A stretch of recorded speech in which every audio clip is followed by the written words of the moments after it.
Hello everyone, so welcome you all today's Hindu analysis and current affairs. So हमारी सबसे पहली news रहेगी 12 नवंबर की, that is regarding green house gases and what is green house effect. ठीक है, सो 2024 में अभी जो रिपोर्ट आई है 2024 की, उसमें बोला गया है कि इंडिया ने काफ़ी ज़्यादा ग्रीन हाउस गैसेस में कंट्रीब्यूट किया है। ठीक है, एंड ऑल्सो जो आपका इंडिया है वो 3rd नंबर पे लार्जेस्ट एमिटर है रिगार्डिंग ग्रीन हाउस गैसेस। ठीक है, और कंपैरेटिवली देखा जाए तो हम 1st नंबर पे 2024 की रिपोर्ट से अगर हम 2025 में देखते हैं, देखो अगर 2024 की रिपोर्ट से 2025 में देखेंगे, so we are at the first place. ठीक है, कि भाई 24 में हमने सबसे ज़्यादा मैक्सिमम रिलीज़ किया था, 25 में भी उतना नहीं किया है।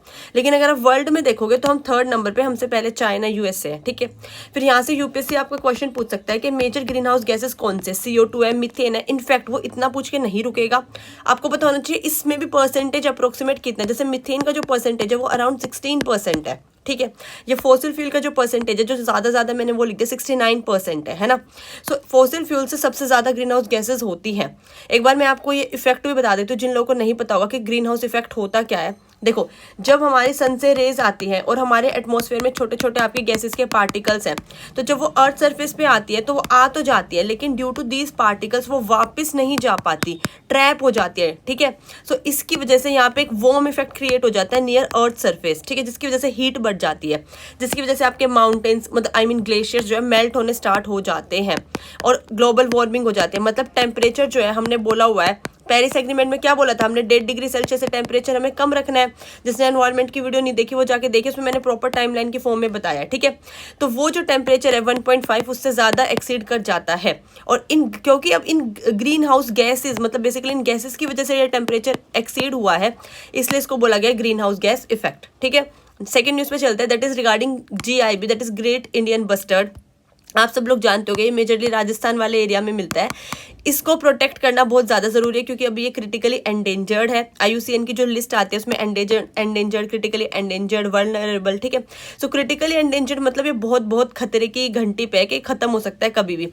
इसको प्रोटेक्ट कैसे कर सकते हैं हम, कैप्टिव ब्रीडिंग करके। ठीक है, क्योंकि इसकी पॉपुलेशन बहुत कम है। अब कैप्टिव ब्रीडिंग और कैप्चर ब्रीडिंग दो टर्म्स होते हैं जूलॉजी में जिनको हम यूज़ करते हैं।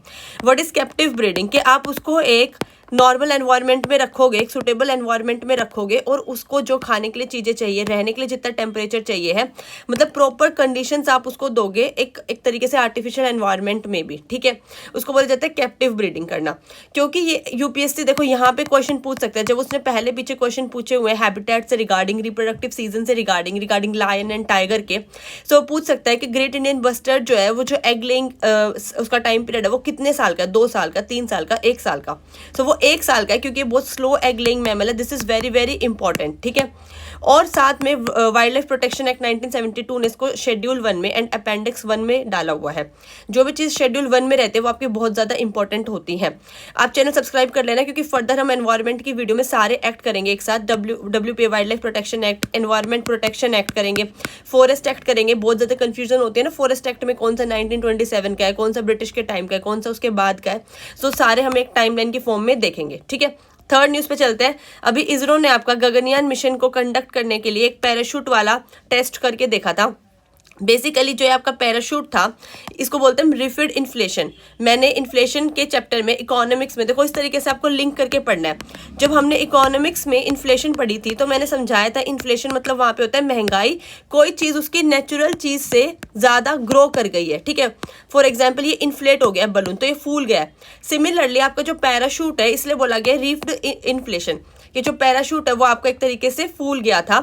लेकिन उसको 2 प्रोसेस में इन्होंने टेस्ट किया। सबसे पहला जो पैराशूट था उसको पार्शियली इन्फ्लेट किया जिसको रीफिंग बोलते हैं, और फिर कंप्लीटली किया तो उसको डिसरीफिंग बोल सकते हो आप। ठीक है, डीरीफिंग या डिसरीफिंग। ठीक है, सो यहाँ से प्रीलिम्स में टर्म्स पूछी जा सकती हैं आपसे, या CDS में आपसे टर्म्स पूछी जा सकती हैं। ठीक है, उसके बाद फर्स्ट ह्यूमन मिशन ये हम करने जा रहे हैं। देखो अब तक इंडिया ने जो ह्यूमंस को भेजा है वो सेल्फ टेक्नोलॉजी से नहीं भेजा है। ठीक है, क्योंकि India is being a developing nation, तो हमारे पास इधर टेक्नोलॉजी एडवांसमेंट नहीं थी। बट अब जो मिशन करेंगे वो खुद की टेक्नोलॉजी से करेंगे। सो आपको CDS में ये पॉइंट जरूर याद रखना है, रीफिंग एंड डिसरीफिंग किस लिए यूज किया गया है रिगार्डिंग गगनयान मिशन पैराशूट के लिए। ठीक है, ये हम इसको लो अर्थ ऑर्बिट में भेजेंगे। यहाँ पे ट्रिक कर सकता है यूपीएससी आपको हाई अर्थ ऑर्बिट लिख के। 3 डेज का ये प्रोसेस रहेगा। 3 एस्ट्रोनॉट्स जाएंगे हमारे, ठीक है, स्पेस में। और ये ध्यान रखना है स्पेस में जाएंगे, इंटरनेशनल स्पेस स्टेशन में नहीं जाएंगे। ठीक है, ये जो आपका मॉड्यूल रहेगा इसमें आपके 2 मॉड्यूल रहते हैं आपके बेसिकली। एक तो आपका सर्विस मॉड्यूल रहता है आपका, और एक आपका क्रायोजेनिक मॉड्यूल रहेगा, ठीक है, जिसमें एक में आपके क्रू मॉड्यूल भी जिसमें आप बोल सकते हो, जिसमें आपका क्रू रहेगा बेसिकली, और दूसरे वाले में आपके मशीनरी पार्ट्स वगैरह रहेंगे कंट्रोल करने के लिए, ठीक है। उसके बाद हमारी लास्ट आज की न्यूज़ रहेगी मेजरली फिशिंग ट्रबल से रिलेटेड। फिशिंग ट्रबल इंडिया और श्रीलंका के बीच में हमेशा रहता है बाउंड्री को लेके, क्योंकि इंडियन एंड श्रीलंकन जो वाटर कोस्ट है उसमें बाउंड्री जो है क्लियरली नहीं है। सो वहाँ के हमारे जो लोग हैं, अभी रिसेंटली 128 मेंबर्स तमिलनाडु के श्रीलंकन गवर्नमेंट ने, मतलब वहाँ की पुलिस ने आपके जो अरेस्ट कर लिए थे, क्योंकि जो पाक बे वाला हमारा एरिया है वो बहुत ज़्यादा इंपॉर्टेंट है, ठीक है।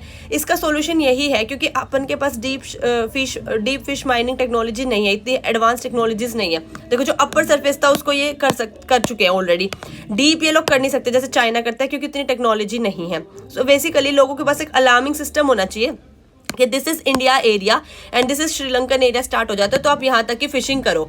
इंडिया और श्रीलंका में एक एक्सरसाइज होती है एक्स मित्र शक्ति 11, इसका अभी पार्ट आएगा, ठीक है। सो इसका सोल्यूशन यही रहेगा कि टेक्नोलॉजी को एडवांस करो, उनको एक अलार्मिंग सिस्टम दो, और श्रीलंकन आर्मी के साथ, पुलिस के साथ कोलैबोरेट करो, गवर्नमेंट के साथ कोलैबोरेट करो, ठीक है। ओके, लास्ट न्यूज रहेगी आज की पार्लियामेंट सेशन की। सो मैंने पॉलिटी की वीडियो में बताया है कि पार्लियामेंट के सेशन को सम्मन कौन करता है। जिसने वीडियो नहीं देखी आप देख लेना जाके, लेजिस्लेटिव, एग्जीक्यूटिव एंड जुडिशरी अलग अलग अपलोडेड है। सो पार्लियामेंट के सेशन को अपलोड करते हैं हमारे ऑनरेबल प्रेसिडेंट सर, ठीक है। और उसके बाद उसको हमारे जो प्रिजाइडिंग ऑफिसर्स है, लोकसभा के स्पीकर और जो राज्यसभा के चेयरमैन है, वो उसको प्रेसिडाइज करेंगे, ठीक है। सो अभी न्यूज़ ये है कि पार्लियामेंट का जो विंटर सेशन है उसको बहुत कम टाइम के लिए बुलाया गया है, बट हमारे लिए वो इंपॉर्टेंट नहीं है। हमें जानना है कि पार्लियामेंट में कितने सेशन होते हैं, किस किस टाइप से कौन कौन कब कब बुलाता है, वो स्टैटिक मैंने पॉलिटी की वीडियो में पूरा एक्सप्लेन किया है। अगर आपको आज का एनालिसिस पसंद आया हो तो please like, share and subscribe the channel.